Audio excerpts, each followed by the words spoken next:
عشتي عشتي உன்னதான் கூப்பிடுறாளுங்க. عثمان எஸ். ترجم لها ايش اقول لك. தாய்த் மதம். انت لازم تغسلين ستاير كلها. غسليها كويس. அதாவது துணியெல்லாம் சுத்தமா துவைக்கணுமா. بعدين لما بدر يقوم اعطيه اكل. இவ பையனுக்கு அதான் வெடிக்கிற மாதிரி இருப்பானே, அவன் எந்திரிச்சதும் வாயில ஏதாவது திணிக்கணுமா. اسمعيني بالليل جاينا ضيوف ولازم نسوي لهم طعام فهمها اكل هم. ராத்திரி விருந்துக்கு தடபுடலாம் செஞ்சு வைக்கணுமா. இப்போ ஃபார்ம் ஹவுஸ் போறது கூட நல்லா கொட்டிக்கிறதுக்காக தான். திரும்ப வரும்போது நீ என்ன சமைச்சு வச்சிருக்கன்னு நினைச்சிட்டே வருவாளுங்க. இந்த புடி இவளுங்களை மேய விட்டுட்டு திரும்ப கூட்டு வரேன். வாங்க வாங்க.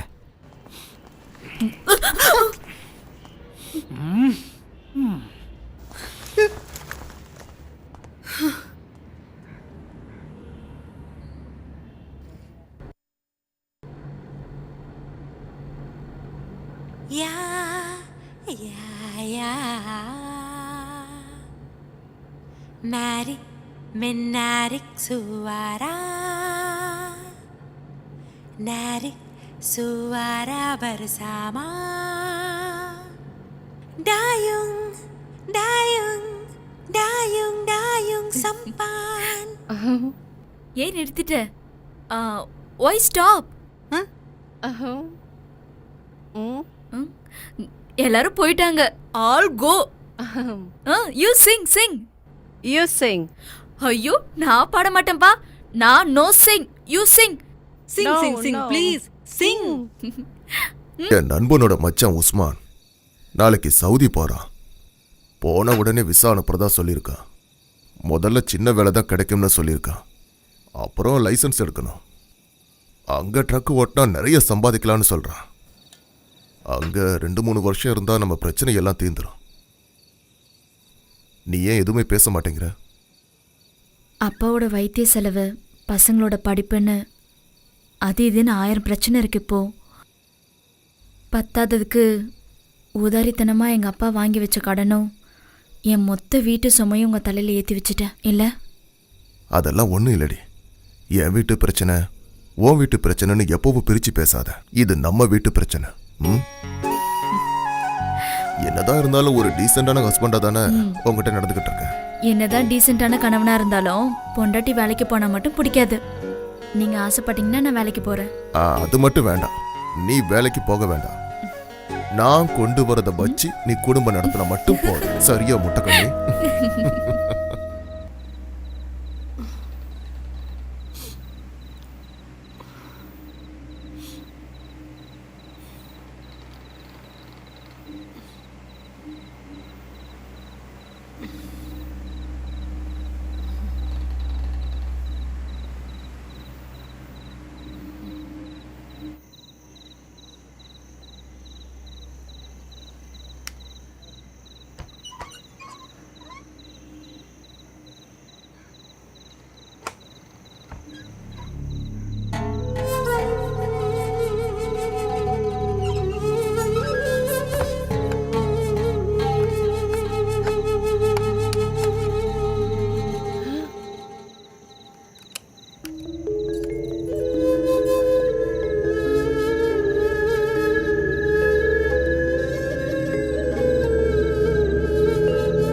இதுதான் நம்ம ஊர் பொண்ணுங்களோட பிரச்சனையே. பழகினாலே கல்யாணம் பண்ணணும்னு வாளுங்க.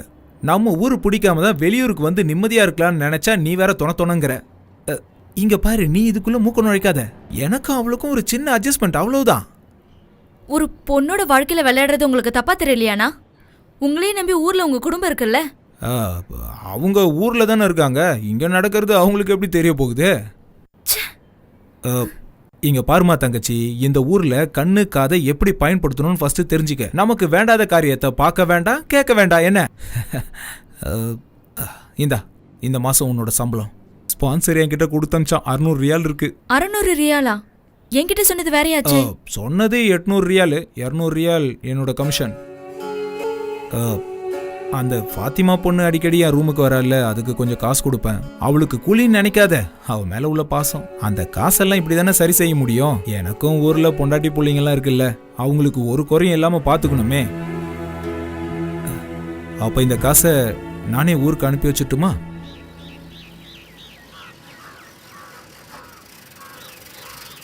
அம்மா சீக்கிரம் வா, லெட்டர் வந்திருக்குன்னு நினைக்கிறேன். அக்கா கிட்ட இருந்தான்னு பாரு. இல்ல, ஃபைனான்ஸ் கம்பெனில இருந்து டியூ சீக்கிரமா கட்ட சொல்லி வந்திருக்கு. கண்ணியம்மா, அஸ்வதி கிட்ட இருந்துன்னு நினைச்சேன். யாருன்னு பாரு. மா வேகமா வாமா, ஃபாரின் நம்பர் மாதிரி இருக்கு. அக்காவா இருக்கும், எடு எடு. ஹலோ ஹலோ, இது அஸ்வதியோட வீடு தானே? ஆமா, நீங்க யார் பேசுறது? நான் சவுதியிலிருந்து பேசுறேன். எனக்கு அஸ்வதியை பத்தின சில விவரங்கள் தெரியணும். சவுதியில இருந்து. ஹலோ, யாருங்க பேசுறது? என் பொண்ணுக்கு தெரிஞ்சவங்களா? அவ ஏன் பேச மாட்டேங்கிறா? அஸ்வதியோட அம்மாவா நீங்க? ஆமாப்பா. அஸ்வதி இங்க இருந்து கடைசியா உங்களுக்கு எப்ப ஃபோன் பண்ணாங்க தெரியுமா? ஈஸ்வரா, அவளுக்கு என்னப்பா ஆச்சு? என் பொண்ணு குரலை கேட்டு மாசம் 5-6 இருக்கும்பா. வாரம் தவறாம என் வீட்டுக்கும் அவ புருஷன் வீட்டுக்கும் ஃபோன் பண்ணிக்கிட்டே இருப்பாளேப்பா.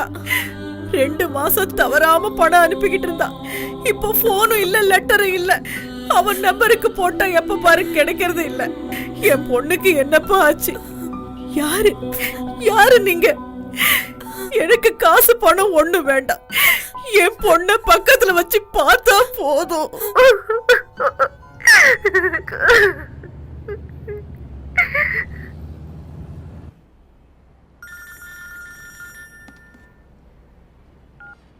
ஹலோ. ரசாக் சொல்லுங்க. அப்படியா பேசுனீங்களா? அவங்களோட ரியாக்ஷன் எப்படி இருந்தது? அப்படியா? இங்க நம்ம பத்திரிக்கையில வந்த நியூஸ் பத்தி அவங்க கிட்ட சொன்னீங்களா? 5-6 மாசமா தான் பொண்ணோட விவரம் தெரியாம தவிச்சுக்கிட்டு இருக்கிற ஒரு தாய் கிட்ட என்னன்னு பேச சொல்றீங்க? எது எப்படியோ நாளைக்கு நான் பரைடா போறேன். ஸ்ட்ரெயிட்டா ஸ்பான்சரோட வீட்டுக்கே போய் நான் என்ன ஏதுன்னு தெரிஞ்சுக்கிறேன். கிடைக்கிற விவரங்களை எனக்கு அப்பப்ப சொல்லுங்க. சண்டே நியூஸ்ல இதை போடலன்னா உனக்கு தலையே வெடிச்சிருமே. ரசாக், ஒரு 3 காலம் ஃபில்அப் பண்ற மாதிரி ஏதாவது நியூஸ் இருந்தா கொடுங்க. வர வேண்டிய விளம்பரம் வரல. நான் ஒரு சாதிக் பாஷா மேட்டர் சொன்னல, அதையும் போட்டுரு. சே, நான் அடி வாங்கணும்னு ஆசைப்படுறீங்களா? பத்திரிக்கைக்காரனே சாதிக் பாஷா நியூஸை போட பயப்படுறான். அதான் பெரியவர் ஹாஸ்பிட்டலுக்கு கூட்டு போய் வந்தாச்சே. இதுக்கு மேல நான் என்ன செய்யணும்? இனிமேல் கேம்ப்ல வச்சிருக்க முடியாது. இங்க இருந்து ஊருக்கு அனுப்பலாம்னா திருப்பி அனுப்ப வேணாம்னு அவங்க பொண்டாட்டியே சொல்லிட்டாங்க. அப்படியா? ஏன்? நல்லா பாருங்க, எப்போ பார்த்தாலும் தின்னுக்கிட்டே இருக்கான். 4 பேர் சாப்பிட வேண்டிய சாப்பாட்டை இவன் ஒரே ஆளை சாப்பிட்டு எங்களெல்லாம் பட்டினி போடுறானே. உப்பும் புளி இல்லாம சாப்பிடவே வெறுப்பா இருக்கு. இது வெறும் சக்கையை திங்கிற மாதிரியே இருக்கு. அது சரி, என்னை விட்டுட்டு ஒரேடியா போயிட்டீங்கல்ல. ஒரு பிரியாணி வாங்கி தாங்கன்னு சொல்லி 3 நாள் ஆச்சு. ஒருத்தனம் மதிக்க மாட்டேங்கிறான். ஒன்று சொல்றேன் கேளுங்க, வாய்க்கும் வயிற்றுக்கும் சரியான சாப்பாடு இல்லாமல் என்னால் அங்கே இருக்க முடியாது ரசாக்கு. என் கையில் கொஞ்சம் காசு கொடுத்துட்டு போ. போறப்ப சிகரெட்டுக்கும் சேர்த்து காசு கொடுத்துட்டு போ, புரிஞ்சுதா? எங்க கிளம்பிட்டியா? இந்த கால் கட்டை பிரிச்சதுக்கு அப்புறம் டிபோர்டேஷன் கிடைக்கும். அதுக்கப்புறம் உங்க பிரச்சனை சரி பண்ணிக்கலாம். நான் ஊருக்கு போறத பத்தி சொல்லல, பிரியாணிக்கு மறக்காம காசு கொடுத்துட்டு போன்னு சொல்ல வந்தேன். சரி. வர வெள்ளிக்கிழமை கேம்ப்ல இன்ஸ்பெக்ஷன் இருக்குண்ணே. கம்பெனி ஆள் இல்லாம வேற ஒருத்தனை பார்த்தா ஏன் வேலை போயிருண்ணே. அதுக்கு நான் என்ன பண்ண முடியும்? சார், நீங்க தான் எங்களை காப்பாற்றணும். பாஸ்போர்ட் இல்லாத ஒரு ஆளுக்கு வேலை கொடுத்து நானா மேல இருந்து கீழே குதிக்க சொன்னேன்? தெரியாம நடந்துருச்சு. ரசாக் அண்ணன் எதுவும் செய்யலனா அவனத்துக்கு நாங்களே வெளியே போட்டுருவோம்ண்ணே. என்ன ரசாக் அண்ணனுக்கு வேஸ்ட் பொருள் அள்ளிட்டு போறதா வேலையா? வாங்கண்ணே போலாம். ரசாக் அண்ணன் என்னண்ணே கைவிட்டு போறீங்க? நீங்க ஒரு 2 நாள் அவர் அங்கேயே தங்க வைங்க. அதுக்குள்ள அவருக்கு ஒரு வழி கிடைக்காமலா போயிடும்.